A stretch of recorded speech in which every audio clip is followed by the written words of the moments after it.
എനിക്ക് കിട്ടിയ ഒരു ചെറിയ പണിയുടെ കഥ കേട്ടാലോ. രാവിലെ കോളേജിൽ പോകാൻ വേണ്ടി റെഡിയായി സാരി ഉടുത്തോണ്ട് താഴോട്ട് സ്റ്റെപ്പ് ഇറങ്ങിയതായിരുന്നു. അപ്പം ഷടോ പടോ എന്ന് പറഞ്ഞ് മോളിന്ന് താഴോട്ട് വീണു.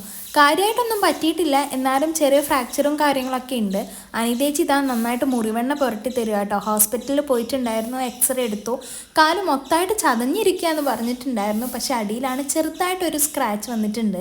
ഇവരെല്ലാം രാവിലെ കോളേജ് കഴിഞ്ഞിട്ട് എന്നെ കാണാൻ വേണ്ടിയിട്ട് വന്നതാണ്. മുകളിലേക്ക് കയറാൻ പറ്റില്ല, അപ്പോൾ ഇന്ന് ഞാൻ താഴെ ആട്ടോ കിടക്കണേ. അപ്പോൾ ഇതാ എല്ലാവരും ക്ലാസ് കഴിഞ്ഞിട്ട് എൻ്റെ അടുത്തേക്ക് വന്നിട്ട് ഓരോ വിവരങ്ങൾ അന്വേഷിക്കുകയാണ്. എന്തായി, പോയിട്ട് എന്ത് പറഞ്ഞു. ആർക്കും കൂടെ വരാൻ പറ്റിയിട്ടുണ്ടായിരുന്നില്ല, കാരണം ഇന്ന് എക്സാം ആയിരുന്നു. താഴത്തെ കടയിലെ കാക്ക പഴമൊക്കെ ആയിട്ട് വന്നിട്ടുണ്ടായിരുന്നു. ക്ലാസ് കഴിഞ്ഞ് എപ്പോഴും കാക്കേൻ്റെ അടുത്ത് 2 ഡയലോഗ് അടിച്ചിട്ടേ ഞാൻ ഹോസ്റ്റലിലേക്ക് വരാറുള്ളൂ. പിന്നെ അതാ എൻ്റെ കൂട്ടുകാരന്മാരും വന്നിട്ടുണ്ടായിരുന്നു കേട്ടോ എന്നെ കാണാൻ വേണ്ടിയിട്ട്. കുറച്ച് കഴിഞ്ഞപ്പം പിന്നെ ഓരോരുത്തരായിട്ടാണ് എൻ്റെ അടുത്തേക്ക് വന്നത്. കുറച്ച് നേരം ഫിദു വന്നിരുന്നു, പിന്നെ ഇതാ അരു വന്നു. ഞാനും ലച്ചുക്കുട്ടിയും കൂടി കുറേ നേരം ലുഡോ ഒക്കെ കളിച്ചു കേട്ടോ. പിന്നെ എന്താ അവളുടെ കുറേ ടോയ്സ് ഒക്കെ ഉണ്ടായിരുന്നു, അതൊക്കെ വെച്ചിട്ട് ഞങ്ങളിങ്ങനെ കുറേ നേരം കളിച്ചു കേട്ടോ. എൻ്റെ ബോറടി മാറ്റാൻ ശരിക്കും കൂടെ നിന്നത് ലച്ചു ആയിരുന്നു കേട്ടോ.